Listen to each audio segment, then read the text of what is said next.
Brought to you by Agilus Diagnostics.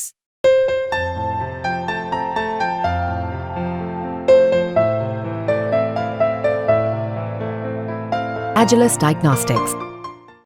नमस्कार दोस्तों, crime तक में आप सबका स्वागत है। मैं हूं सुप्रतिम बैनर्जी। आज की कहानी मध्य प्रदेश के इंदौर से है। इंदौर अपने आप में बहुत प्यारी जगह है, बहुत अच्छा शहर। मैं कुछ महीने तक इंदौर में रहा भी हूं, तो अब जब इंदौर की बात चल रही है तो कुछ नॉस्टैल्जिया सा हो रहा है, यानी पुरानी यादें जहन में आ रही हैं। खासकर सराफा बाज़ार में रात के वक्त में वो जो खाने पीने की दुकानें लगती हैं उसका कोई जवाब नहीं है। और प्लस इंदौर के लोग बड़े मस्त मलंग हैं। दाल इंदौर में बहुत अच्छी मिलती है और भी बहुत सारी अच्छी यादें इंदौर से जुड़ी हुई हैं। बहरहाल इन सब बातों में क्या रखा है, जो रखा है वो इन खबरों में रखा है। तो आइए शुरुआत करते हैं। 25 अप्रैल को इंदौर से एक लड़की गायब हो जाती है। ये लड़की एक्रोपोलिस कॉलेज में बी फार्मा की स्टूडेंट थी और इस लड़की का नाम था सारा सैयद।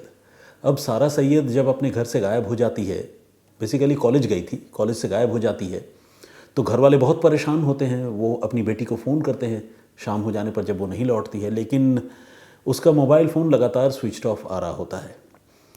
परेशान घर वाले अपने तौर पर सारा को बहुत ढूंढते हैं, नाते रिश्तेदारों से बात करते हैं, सारा के साथ उठने बैठने वाले उसके कॉलेज मेट्स को कांटेक्ट करने की कोशिश करते हैं, लेकिन लाख कोशिश करने के बावजूद सारा के बारे में कोई ऐसी जानकारी नहीं मिल पाती जिससे घर वालों को कोई तसल्ली होती या घर वालों को उम्मीद जगती कि अच्छा चलो सारा कहीं है, वो बात कर लेगी। ऐसा कुछ नहीं हो रहा था। तो घर के लोग बहुत परेशान थे, खासकर पेरेंट्स बहुत ज़्यादा परेशान थे। तो उन्होंने अपने तौर पर लड़की को जब ढूंढने की पूरी कोशिश कर ली और जब वो नहीं मिली तो इस लड़की की माँ हैं शबाना और उनकी बहन है शबाना की, जिनका नाम है अफसाना। ये दो लोग शिप्रा पुलिस स्टेशन पहुंचते हैं इंदौर में और पुलिस स्टेशन पहुंचकर ये वहां अपनी बेटी की गुमशुदगी की रिपोर्ट लिखवाते हैं। ये बताते हैं कि सारा जो है कॉलेज गई थी रोज़ की तरह, लेकिन लौट कर नहीं आई और पूरा सीक्वेंस कि अपनी तरफ से हमने ढूंढा, इसको फ़ोन किया, उससे बात की, कुछ नहीं मिला। तो पुलिस वाले जो है, चूंकि लड़की बालिग है, कोई छोटी बच्ची नहीं है, तो पुलिस वाले ये मान कर चलने लगते हैं कि लड़की जो है अपनी मर्ज़ी से कहीं चली गई होगी। अब पुलिस वाले घर वालों से सारा के दोस्तों को लेकर और उसके रिलेशनशिप को लेकर सवाल करते हैं। घर वाले जितना जानते हैं सारे सवालों का जवाब देते हैं, बताते हैं कि हाँ दोस्त थे और आज के ज़माने में हर लड़की के दोस्तों के सर्कल में लड़के भी होते हैं और लड़कों के फ्रेंड सर्कल में लड़कियां भी होती हैं। तो ये सारी बातें घर के लोग बताते हैं, लेकिन पुलिस जो है वो ये मानकर ही चलती रहती है कि सारा अपनी मर्ज़ी से कहीं गई है और जब वो वक्त आएगा वो लौट भी आएगी। घर के लोग दिन गुजरते हैं, हफ्ते गुजरते हैं, महीना गुजर जाता है, 2 महीने गुजर जाते हैं। घर के लोग बहुत परेशान हो जाते हैं क्योंकि जितना वक्त गुजर रहा है उतना घर के लोगों की निराशा भी बढ़ती जाती है, क्योंकि उनको पहले तो लग रहा था कि हाँ अगर चलो कहीं वाकई चली गई हो, क्योंकि आदमी नेगेटिव तो सोचता नहीं है और सोचना चाहता भी नहीं है, ऑब्वियस सी बात है। उनको लग रहा था कि चलो अगर बेटी कहीं अपनी मर्ज़ी से भी चली गई हो तो वो वापस आ जाएगी। लेकिन जब वक्त गुजरता रहा और सारा का कुछ पता नहीं चला तो घर वालों की बेचैनी और ज़्यादा बढ़ गई। इस बीच उन्होंने कई बार पुलिस वालों से बातचीत की, लेकिन कोई फ़ायदा नहीं हुआ। पुलिस वालों ने अलबत्ता घर वालों से पूछा कि अच्छा ये बताइए कि सारा का बेस्ट फ्रेंड कौन था या किसके साथ उसकी ज़्यादा बातचीत होती थी, हम उससे थोड़ा पूछताछ करें, पता करें। तो इस क्रम में एक लड़के का नाम आता है जिसका नाम है गौरव सरकार। ये गौरव सरकार भी बेसिकली उसी एक्रोपोलिस कॉलेज में पढ़ाई कर रहा था और सारा का कॉलेज फ्रेंड था। गौरव सरकार का नाम इसलिए आया क्योंकि सारा अक्सर गौरव के साथ बाहर घूमने जाने, उससे मिलने जुलने की बातें अपने घर वालों को बताया करती थी और सारा बेशक बताती थी गौरव के बारे में, लेकिन सारा के घर के लोग जो है ऑब्वियसली गौरव के साथ उसके बहुत ज़्यादा घुलने मिलने से खुश नहीं थे और वो सारा को डांटा फटकारा भी करते थे। तो पुलिस ने जब छानबीन की तो पुलिस को ये भी बात पता चली, ये भी जानकारी पुलिस के सामने आई। अब पुलिस ने गौरव को पूछताछ के लिए बुलाया। गौरव आया और उसने पूरे कॉन्फिडेंस से सारे सवालों के जवाब दिए। उसने बताया कि हाँ मुझे याद है 25 अप्रैल को वो कॉलेज आई थी और हम लोग साथ में एक फ्रेंड के पास भी गए थे मिलने के लिए, फिर मैंने उसे कॉलेज के गेट के पास ही ड्रॉप भी कर दिया था, फिर उसके बाद मैं घर चला आया। तो जो भी गौरव का बॉडी लैंग्वेज था और पुलिस वालों के जो भी सवाल थे, उसका जवाब गौरव ने इस कॉन्फिडेंस से दिया कि पुलिस को भी उस पर और शक करने की कोई वजह पुलिस को लगी नहीं उस वक्त। तो इस तरह से धीरे धीरे वक्त गुजरता गया। घर वालों ने जब जब दबाव बनाया, उन्होंने गौरव से पूछताछ की। गौरव कभी फ़ोन पर अवेलेबल होता, कभी नहीं होता। थाने आया और जवाब देकर चला गया, ऐसा भी हुआ। तो पुलिस एक तरह से अपनी जांच में, शुरुआती जांच में गौरव को क्लीन चिट दे चुकी थी। लेकिन अब हुआ ये कि जब काफ़ी वक्त ज़्यादा गुजरने लगा तो घर वाले जो है वो हाई कोर्ट पहुँचे, मध्य प्रदेश हाई कोर्ट, और उन्होंने अपनी बेटी की गुमशुदगी की जांच सही तरीके से करने के लिए हाई कोर्ट से फरियाद की और कहा कि आप प्लीज़ पुलिस को डायरेक्ट कीजिए कि पुलिस इसे गंभीरता से ले। अब हाई कोर्ट तो हाई कोर्ट है, जब हाई कोर्ट का आदेश आया तो पुलिस के भी हाथ पांव फूल गए। वही पुलिस जो अब तक इस मामले में ये मान कर चल रही थी कि सारा जो है अपनी मर्जी से कहीं चली गई है, वही पुलिस हाई कोर्ट के आदेश के बाद बिल्कुल अपने पंजों पर आ गई और एक्टिव मोड में आ गई। अब पुराने जो इन्वेस्टिगेशन के डिटेल थे, जो सारा की गुमशुदगी से लेकर अब तक इस मामले में पुलिस ने जुगाड़ किए थे और मतलब पुलिस ने अचीव किए थे, जुटाए थे जिसे कहते हैं, सही शब्द यही होगा, जुटाए थे, वो सारे इन्वेस्टिगेशन के डिटेल भी पुलिस ने देखे और पुलिस ने कॉल डिटेल रिकॉर्ड वगैरह भी चेक करना शुरू किया। तो कॉल डिटेल रिकॉर्ड जब पुलिस ने चेक किया तो पुलिस ने ये देखा कि गौरव सरकार से सारा की उस दिन भी बात हुई और कई कई बार बात हुई। यहाँ तक कि पुलिस ने देखा कि गौरव सरकार के मोबाइल फ़ोन की लोकेशन और सारा के मोबाइल फ़ोन की लोकेशन उस दिन एक लंबे वक्त तक, कई घंटे तक साथ में भी थी। तो ये अपने आप में एक बड़ा क्लू कह लें या एविडेंस कह लें, वो पुलिस के पास था। लेकिन वही पुलिस जो अब तक इस मामले की जांच कर चुकी थी, ऑफिसर्स दूसरे थे, इस बार दूसरे ऑफिसर जांच कर रहे थे, पहले दूसरा कोई ऑफिसर जांच कर रहा था। वो खुद हैरान रह गई पुलिस कि भाई हमारे जो पहले वाले ऑफिसरों ने जब मामले की जांच की तो उन्होंने क्यों इस बात को इग्नोर कर दिया। वो बहुत हैरान हुए और उनको लगा कि हो सकता है कि सारा की गुमशुदगी में इसी गौरव का ही हाथ हो, जिससे शायद सख्ती से पूछताछ नहीं हुई या पुलिस ने टेक्निकल एविडेंस के साथ उसका एनकाउंटर नहीं किया। अगर उससे पूछताछ किया होता सही तरीके से तो सच बाहर आ गया होता। अब पुलिस ने फिर से गौरव को बुलाया, लेकिन इस बार गौरव जो है वो चकमा देता रहा। कभी उसकी लोकेशन पता चलती, कभी किसी शहर में, कभी किसी जगह, कभी फ़ोन उठ भी जाता तो वो बताता कि मैं तो अवेलेबल नहीं हूँ, बाहर हूँ। इस तरह से वो इंदौर पुलिस को लगातार जो है वो चकमा दे रहा था। और फाइनली उसके बारे में जो पुलिस को लास्ट जानकारी मिली और कंक्रीट जानकारी मिली, वो जगह थी नासिक, महाराष्ट्र में है, आप सबको पता है। नासिक के एक रेस्टोरेंट में ये गौरव सरकार जो है काम कर रहा था। पुलिस को जब उसके बारे में पिन पॉइंट लोकेशन उसकी मिल गई, उसकी जानकारी मिल गई, तो पुलिस ने उसे हिरासत में लिया इस बार। और इस बार पुलिस ने उसके साथ सख्ती की। पुलिस ने जब कॉल डिटेल रिकॉर्ड की जांच की और मोबाइल फ़ोन के लोकेशंस की जांच की, तो गौरव और सारा के अलावा एक और नंबर का भी पुलिस को पता चला। जब पुलिस ने उस नंबर के बारे में जानकारी जुटाई तो पता चला कि वो नंबर जो है स्निग्धा नाम की एक लड़की का है। और ये जो स्निग्धा नाम की लड़की है, ये भी उसी एक्रोपोलिस कॉलेज में पढ़ती है। यानी ये तीनों एक साथ पढ़ने वाले दोस्त थे। इसमें 2 लड़कियां थी, एक लड़का था। अब स्निग्धा के बारे में भी पुलिस को पता चला और जिस तरह से स्निग्धा की लोकेशन भी, लास्ट लोकेशन इनके साथ उस घटना के दिन नज़र आ रही थी, तो पुलिस के शक के घेरे में स्निग्धा भी आ चुकी थी। पुलिस ने अब स्निग्धा को भी हिरासत में लिया और हिरासत में लेने के बाद उससे भी पूछताछ की। ठीक गौरव की तरह शुरुआती पूछताछ में स्निग्धा ने भी पुलिस को बहकाने की और तरह तरह की कहानियां सुनाने की पूरी कोशिश की। लेकिन फाइनली पुलिस ने जो ट्रिक अपनाया वो एक साइकोलॉजिकल ट्रीटमेंट का ट्रिक था। पुलिस ने स्निग्धा को और गौरव को अलग अलग पूछताछ के लिए कमरे में बुलाया और कंट्राडिक्टरी बातें जो दोनों एक दूसरे के साथ कर रहे थे, पुलिस ने उन बातों को कैच किया, पॉइंट आउट किया। और पॉइंट आउट करने के बाद जब उन्हें कन्फ्रंट किया कि तुम तो ये बोल रहे थे, स्निग्धा ये बोल रही है, या स्निग्धा ये बोल रही है, तुम वो बोल रहे हो, इस तरह की बातें जब हुई तो फाइनली इन दोनों ने अलग अलग पूछताछ में ये कबूल कर लिया कि सारा सैयद अब इस दुनिया में नहीं है और सारा सैयद को मारने वाला कोई और नहीं बल्कि यही दोनों थे, उसके कॉलेज मेट्स। अब सवाल ये है कि अपने ही साथ पढ़ने वाली एक लड़की की हत्या उसी कॉलेज में पढ़ने वाली एक दूसरी लड़की और एक लड़के ने क्यों कर दी और कैसे कर दिया। तो इसके पीछे अपने आप में एक बड़ी ही लोमहर्षक, जिसे कहते हैं ना, रोंगटे खड़े करने वाली कहानी है। इससे पहले कि मैं आपको रीज़न बताऊं, सबसे पहले घटनाक्रम बताता हूं। घटनाक्रम कुछ यूं रहा कि 25 अप्रैल को ये जो स्निग्धा और गौरव है, इन्होंने पहले ही प्लान कर लिया था कि वो सारा सैयद की हत्या करेंगे।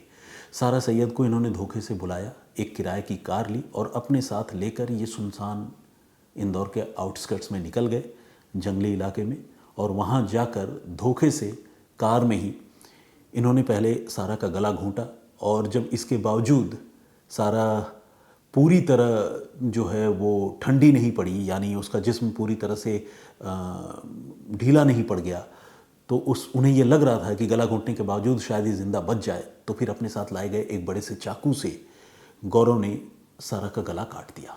इसके अलावा उसके जिस्म में भी चाकू के और कई वार किए और ये इंश्योर किया कि उसकी मौत हो जाए। कार में ही उसकी लाश रखकर वो कुछ दूर तक, बोरे में भी भरी लाश को, उसके बाद वो कुछ दूर तक इधर उधर भटकते रहे, सही जगह लाश को फेंकने की ढूंढते रहे, और फाइनली उन्होंने एक जगह आइडेंटिफाई किया जिस जगह का नाम है हरसौला फाटा। ये हरसौला फाटा एक सुनसान बियावान टाइप का इलाका है। वहाँ इन्होंने कार जो है अंदर जाकर जंगली इलाके में, माफ़ कीजिएगा, लाश, डेड बॉडी, अंदर जाकर जंगली इलाके में वो डेड बॉडी उन्होंने फेंक दी। और कार में जो ब्लड स्टेन लगे हुए थे उनको इन्होंने शराब से साफ़ कर दिया। शराब से क्यों? क्योंकि शराब में अल्कोहल होता है, तो अल्कोहल में बहुत सारी चीज़ें घुल जाती हैं और दाग वगैरह मिट जाते हैं। तो इन्होंने शराब का इंतज़ाम किया, या शायद पी रहे हों पहले से ही, जो भी हो, शराब से इन्होंने जो ब्लड स्टेन थे कार की सीट पर और दूसरी जगहों पर उन्हें साफ़ कर दिया। और इसके बाद ये अपने अपने घर लौट गए। और इस घटना के बारे में जाहिर है जब कत्ल किया है तो किसी को बताना तो था नहीं, किसी को बताया भी नहीं। और जैसा कि आपको पता है, जिस दिन सारा गायब हुई थी उस दिन से या उसके बाद वाले दिन से ही घर वालों ने पुलिस को इत्तला दे दी थी, गुमशुदगी की रिपोर्ट दर्ज कराई थी। लेकिन धन्य हो इंदौर पुलिस, जिसने इस मामले की जांच में बड़ी घनघोर लापरवाही बरती। और अब जब ये कहानी सामने आ गई तो गौरव सरकार को और स्निग्धा को लेकर पुलिस की टीम उसी हरसौला फाटा के सुनसान ठिकाने पर पहुंची जहां पर इन लोगों ने सारा की लाश फेंकी थी। और जानते हैं वहाँ क्या मिला? वहाँ मिला सारा का ब्रेसलेट, उसके कपड़ों के कुछ टुकड़े और कुछ हड्डियाँ। बाकी सारी चीज़ें जानवर चट कर चुके थे, मौसम की भेंट चढ़ चुकी थी। लाश के नाम पर पुलिस को बस यही चीज़ें मिली, ब्रेसलेट, कपड़ों के कुछ टुकड़े और हड्डियाँ। हड्डियों का तो खैर डीएनए एग्जामिनेशन होगा जिससे इस्टेब्लिश हो जाएगा कि वो हड्डियाँ सारा की ही हैं या नहीं हैं। मोस्ट प्रोबेबली सारा की ही होंगी, क्योंकि उसी जगह पर सारा का ब्रेसलेट और कपड़े मिल गए हैं। और वो जगह पुलिस को कोई अपने आप किसी दूसरे सोर्स से पता नहीं चली, बल्कि जो मुलजिम पुलिस ने पकड़ रखे थे इन्हीं की निशानदेही पर पुलिस वहाँ पर पहुँची और वहाँ से ये चीज़ें पुलिस ने कलेक्ट की। तो इसका मतलब यही हुआ कि वो डेड बॉडी के जो रिमेन्स हैं, हड्डियाँ हैं, वो सारा के ही हैं। तो अब पुलिस ने ये सारी चीज़ें बरामद तो कर ली है और केस एक तरह से अब देखा जाए तो सुलझ भी गया है। लेकिन सबसे बड़ा सवाल ये है कि वही पुलिस जो अब से 2 महीने पहले जब ये रिपोर्ट दर्ज हुई थी, तब पुलिस ने इस मामले को क्यों उस तरह से इन्वेस्टिगेट नहीं किया जिस तरह से करने की दरकार थी। जबकि इंदौर पुलिस के ही कुछ सोर्सेज का ये कहना है कि जो मोबाइल फ़ोन के डिटेल्स हैं वो पहले से ही इंडिकेट कर रहे थे कि इस घटना में गौरव का हाथ, स्निग्धा का हाथ हो सकता है। तो पुलिस ने अगर शुरुआती छानबीन में गौरव के बारे में पुलिस को जानकारी मिल गई थी और सीडीआर वगैरह पुलिस ने निकलवाए थे, तो फिर पुलिस ने उसके आधार पर इस मामले की तफ्तीश को गंभीरता से क्यों नहीं किया, ये एक बहुत बड़ा सवाल है। और जो भी इन्वेस्टिगेटर शुरुआत में रहे उनके खिलाफ अब इंदौर पुलिस आगे क्या कार्रवाई करती है, ये भी एक देखने वाली बात होगी। तो खैर ये तो एक अलहदा मसला हुआ। अब बात इसकी कि आखिर सारा सैयद की हत्या इन दोनों ने मिलकर क्यों की। तो जवाब यह है कि सारा सैयद से गौरव की पुरानी दोस्ती थी, पुरानी मुलाकात थी। सारा जब भी घर से कहीं जाती थी या देर तक कहीं बाहर रहती थी तो वो गौरव का नाम लेती थी, और जब जब गौरव का नाम लेती थी तो घर वाले जो है वो गौरव से खफा होते थे। सारा के घर वाले, कभी कभी उन्होंने गौरव को कुछ भला बुरा भी कहा, और दूसरा सारा सैयद के साथ भी घर वाले सख्ती किया करते थे। तो घर वालों के इस रवैये से, सारा के घर वालों के इस रवैये से गौरव जो है उसके मन में खुंदक थी सारा के प्रति। इधर हुआ ये कि एक्रोपोलिस कॉलेज में आने के बाद, ये गौरव पहले एक दूसरे कॉलेज में था, वहाँ से वो या तो उस कॉलेज से निकाल दिया गया या वो निकल गया, बाद में वो एक्रोपोलिस कॉलेज में आया। तो एक्रोपोलिस कॉलेज में आने के बाद उसकी एक और लड़की से दोस्ती हुई, जिस लड़की का नाम है स्निग्धा। एक तरह से देखा जाए तो ये लव ट्रायंगल का मामला था, और गौरव जो है वो 2 टाइमिंग में था, सारा के साथ भी क्लोज रिलेशन में था और स्निग्धा के साथ भी क्लोज रिलेशन में है। तो इस बात को लेकर स्निग्धा और गौरव के बीच में बात होती थी और सारा जो है अक्सर गौरव को रोका टोका करती थी कि वो स्निग्धा से ज़्यादा ना मिले, बातचीत ना किया करे। तो अब लड़के के पास देखा जाए तो लड़के के साथ 2 लड़कियां थी, अब लड़के को एक को चुनना था। स्निग्धा ने गौरव को कॉन्फिडेंस में लिया और दोनों ने मिलकर प्लानिंग की और प्लानिंग करके उन्होंने सारा को ठिकाने लगाने का, उसकी हत्या करने की पूरी साजिश रची। और फाइनली जैसा कि मैंने आपको बताया 25 अप्रैल को धोखे से उन्होंने पहले सारा को किडनैप किया और फिर उसका कत्ल कर दिया।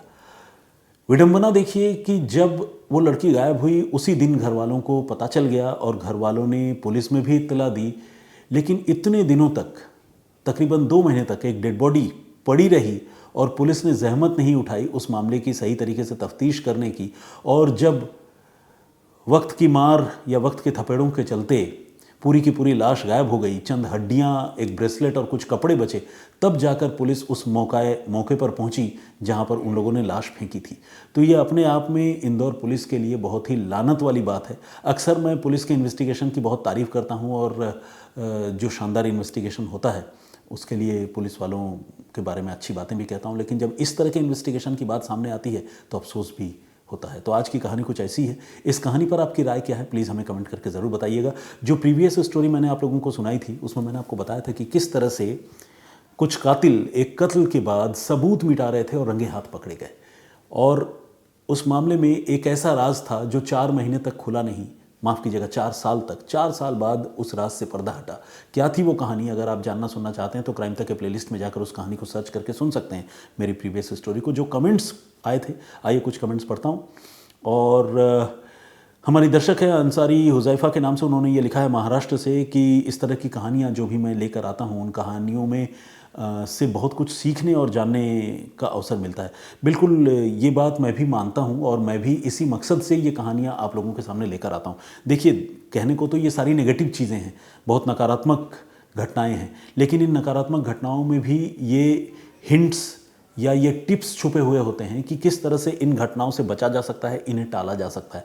हर अपराध खत्म हो जाएगा ये मुमकिन नहीं है, ऐसा कभी कहीं नहीं हो सकता। समाज में तो अपराध रहेगा ही, लेकिन इस तरह की घटनाओं को कम करने के बारे में हम ज़रूर सोच सकते हैं और कोई मुसीबत को दावत न दे इसके बारे में भी हम प्लान कर सकते हैं। महिपाल सिंह ने कमेंट किया है, उन्होंने कहा वो रोहित राठौर नहीं, रोहित गोदारा है जिसका मैंने जिक्र किया था। बिल्कुल आपकी बात सही है, शायद मैंने ही भूलवश जो है रोहित राठौर कहा होगा। स्टार के नाम से एक आईडी है और उन्होंने कहा है कि सर आप बहुत अच्छे वीडियो लाते हैं, शमसर भी बेस्ट हैं, मैं दोनों के वीडियोस, सारे वीडियोस देखता हूं, thank you very much. Pradeep Bhambu ji हमारे लिसनर हैं, रेगुलर कमेंट करते हैं, राम राम कहा उन्होंने। सायरा नहीं, हाँ सायरा तो है, सायरा समथिंग नाम है। देखिए नाम में जो आईडी है उससे मुझे समझ में नहीं आ रहा क्योंकि वर्ड्स जो है एक दूसरे के साथ जुड़े हुए हैं। और इन्होंने शिकायत की है कि जैसे मैंने कहा होगा अपने प्रीवियस स्टोरी में कि आप लोग जब इतनी हौसला अफजाई करते हैं तो मेरा दिन बन जाता है, लेकिन इन्होंने ये कहा है कि उनकी वजह से, यानी आप लोगों की वजह से मेरा दिन तो बनता है, लेकिन मैं जब रोज़ नहीं आता तो उनका दिन नहीं बनता, ये उनकी शिकायत है। रविंद्र लास्ट में उनका नाम है। तो चलिए आपकी बात सही है, लेकिन वही बात है ना, वो कहते हैं ना कि कुछ तो मजबूरियां रही होंगी, यूं ही कोई बेवफा नहीं होता। तो अगर मैं आप सबके सामने किसी दिन या किसी रोज़ हाजिर नहीं हो पाता हूं तो कोई ऐसी वजह ज़रूर रहती होगी, वरना मैं भी इस प्रोग्राम को मिस नहीं करना चाहता हूं। उमेश भुइयाँ जी ने कमेंट किया है, बहुत बहुत स्वागत आपका। और विजय हांसदा का कमेंट है, very nice story sir. Surendra Bishnoi ने कमेंट किया है और उन्होंने कहा है कि जिस पुलिस ऑफिसर ने भी या कांस्टेबल ने भी अच्छा काम किया है उसको सीनियर पुलिस ऑफिसर्स को उसका सम्मान करना चाहिए, उसका हौसला बढ़ाना चाहिए। कुणाल शास्त्री का कमेंट है, बहुत बहुत स्वागत आपका, बहुत धन्यवाद। और राकेश वार्षणी का कमेंट है, परूप श्रेष्ठा जी जर्मनी से हमें देखते हैं, विनय नासवाले जी, बलदेव कुमार और ठीक है, हमारे एक और दर्शक हैं, उन्होंने अपना नाम तो नहीं लिखा लेकिन उन्होंने बताया है कि क्राइम वीडियो सुनने के लिए मैं अपने हस्बैंड से बात भी सुन जाती हूँ, फिर भी मुझे अच्छा लगता है सुनना, इसलिए सुनती हूँ। अच्छा, ये हमारी एक दर्शक हैं, इनका ये कहना है, ओके, इन्होंने अपना नाम लिखा है दीपमाला। तो ये दीपमाला कह रही हैं कि शमसर की कहानियाँ और मैं जो ये प्रोग्राम लेकर आता हूँ ये, और इसके अलावा आज तक में जो सुधीर चौधरी साहब हैं जो ब्लैक एंड वाइट प्रोग्राम लेकर आते हैं, वो ये सारे प्रोग्राम जो है बहुत शिद्दत से सुनती हैं और उन्हें अच्छा लगता है, और कई बार इसको लेकर उनकी अपने पति से मीठी नोकझोंक भी होती है। तो खैर यही ज़िंदगी है, सुनते रहिए और आपकी इस तरह की बातों से ही जो है हौसला बढ़ता है। MST के नाम से एक आईडी है और उन्होंने भी कमेंट किया है, thank you very much. Sandeep Sharma का कमेंट है। श्याम बहादुर गुप्ता ने कमेंट किया है, सुप्रदीप जी आपका कहानी सुनाने का अंदाज़ बहुत अच्छा है सर जी, आप नितिन गडकरी की तरह कर्तव्यनिष्ठा और ईमानदारी पर कहानी सुनाइए।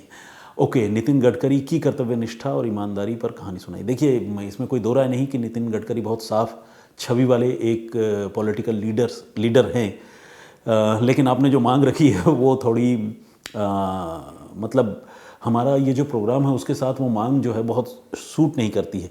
तो खैर मैं ये कोशिश करूँगा कि मैं ये बात शम सर को कन्वे कर दूँ, क्योंकि वो अपनी कहानियों में क्राइम के अलावा दूसरे सब्जेक्ट्स को भी कवर करते हैं। तो अगर वो सुनाएंगे तो ये सोने पे सुहागा वाली बात होगी, मेरे लिए भी सुनने वाली चीज़ हो जाएगी। बिल्कुल, ये आइडिया आपका अच्छा है, मैं उनको बोलूँगा ज़रूर। राधिका दीवाना, योर वॉइस इज़ अमेजिंग, इन्होंने लिखा है। विजेंद्र सिंह जी, उद्देश बिंद और स्तुति क्राफ्ट्स इन्होंने कमेंट किया है, स्वागत है आपका। ये ओडिशा से हैं, हमारे रेगुलर लिसनर हैं। यूनुस शेख महाराष्ट्र से हैं। और उमेश भुइया जी ने एक दिलचस्प कमेंट किया है, इन्होंने लिखा है कि आजकल मामूनी स्टोरी नहीं सुन रही है, आप उनका नाम नहीं ले रहे हैं। तो मामूनी हमारी एक दर्शक हैं जो नॉर्थ ईस्ट से हैं, पहले वो रेगुलर कमेंट करती थी और स्टोरीज सुनती थी, पता नहीं वो स्टोरी सुन रही हैं कि नहीं। तो अगर तो स्टोरी सुन रही हैं तो प्लीज़ कभी कमेंट भी कर दीजिए, क्योंकि अब हमारे जो दूसरे को लिसनर्स हैं आपके, अब वो आपको मिस करने लगे हैं। तो एनीवे, बहुत स्वागत आपका मामूनी जी, इसी बहाने आपकी भी जो है आपका भी जिक्र हो गया, बेशक आपने कमेंट ना किया हो। और भी बहुत सारे लोगों ने कमेंट किया है। सारे लोगों के नाम और कमेंट एक साथ पढ़ना संभव नहीं है, आप जानते हैं, लेकिन आपसे गुजारिश है कि प्लीज़ कमेंट करते रहिए और इसी तरह से बातचीत करते रहिए। सारे कमेंट्स मैं पर्सनली ज़रूर पढ़ता हूँ, ये मैं आपको एश्योर कर सकता हूँ। फिलहाल मुझे इजाज़त दीजिए, अपना बहुत ख्याल रखिए, सुरक्षित रहिए। जय हिंद, जय भारत।